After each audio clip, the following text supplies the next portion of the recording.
Hey guys, it's Kristen here, Find Your Balance Dog Training, out for a walk with Mr. Angus, cute as a button, little Scotty dog, and I just wanted to chat a little bit about Alright, so really quick, how are we going to stop marking behavior in dogs? This can be male or females, guys.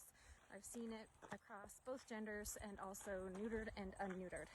So super handy, first and foremost, if your dog is crate trained and also place command trained, because we're going to use those two options to prevent the dog from having accidents in the house. And what we're going to do is, when it's time for the dog to potty, we're going to create a schedule. I recommend every 2 hours dogs are taken out to potty.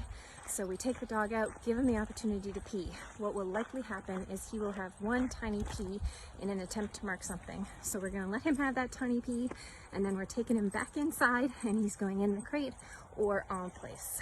We're not going to let him roam around and have 40 teeny tiny pees on everything, because if we allow the dog to do that, he is always going to need that in order to void his bladder, because dogs who have been allowed to mark have actually trained themselves to hold back their pee and save it so that they can continue indulging that marking behavior. So next scheduled potty break, we're going to take the dog out, give him the opportunity to pee again. Most dogs, they're going to void their bladder because they haven't peed in a couple of hours and they're going to have to go. He may still only have a little pee, in which case we're going to do the same thing. Take him back inside, put him in the crate, put him on place, and then he's going to wait until his next scheduled potty break. Eventually, guys, the dog is just going to void his bladder and completely pee.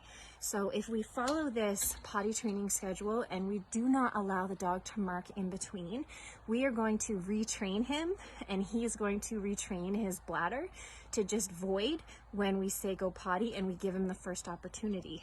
The trick here is to be very mindful that you do not allow your dog to go back to marking.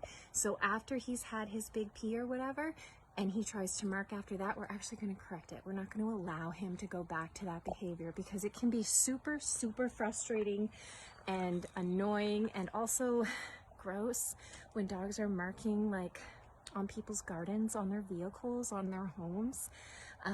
It's a really, really, really bad habit, and it's something we don't want our dogs doing.